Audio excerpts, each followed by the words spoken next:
एक शहर जहां लोग कुछ स्क्वायर फीट के लिए तरसते हैं, वहीं एक आदमी ने आसमान में महल खड़ा कर दिया। 27 मंजिल की ये इमारत कोई आम घर नहीं, ये है एंटीलिया।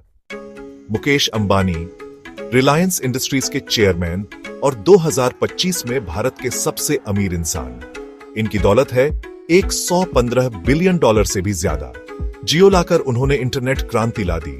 रिलायंस रिटेल ने देश भर में बाजार बदल दिया और अब उन्होंने बनाया है वंटारा, एक अनोखा एनिमल रेस्क्यू सेंटर। इनकी पार्टियों में आते हैं बिल गेट्स, जुकरबर्ग और परफॉर्म करती हैं बियोंसे, मतलब रॉयल्टी वाला लेवल। मुंबई की ऑल्टामाउंट रोड पर खड़ा है एंटीलिया।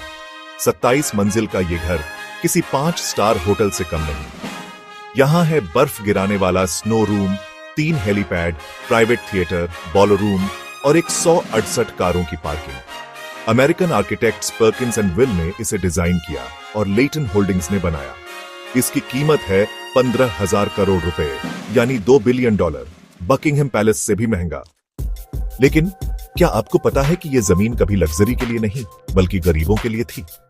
1895 में इस जमीन पर बना था करीम भाई इब्राहिम खोजा यतीम खाना, एक यतीम खाना यानी अनाथ बच्चों के लिए घर। इस्लाम में एक कॉन्सेप्ट है वक्फ। इसका मतलब होता है जमीन या प्रॉपर्टी को हमेशा के लिए किसी नेक काम के लिए दान देना, जैसे स्कूल, मस्जिद या अनाथालय। भारत में वक्फ एक्ट के तहत ये जमीनें सरकारी निगरानी में चलती हैं, जिन्हें बेचा नहीं जा सकता। अगर बेचना है तो पहले वक्फ बोर्ड से परमिशन लेना जरूरी है, वरना वो डील कानूनी रूप से अमान्य मानी जाती है।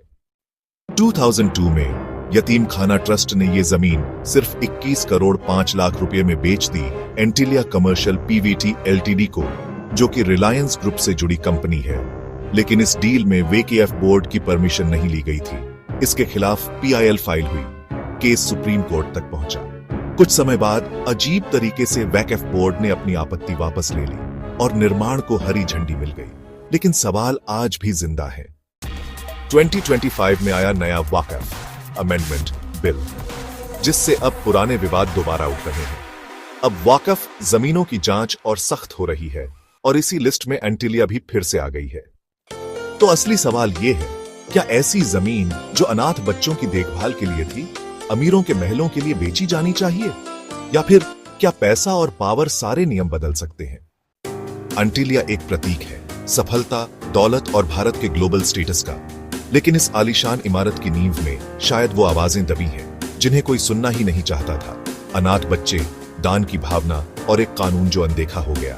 अब आप बताइए, क्या ये डील सही थी या सिर्फ एक और केस है जहां इंसाफ को रुपयों से दबा दिया गया?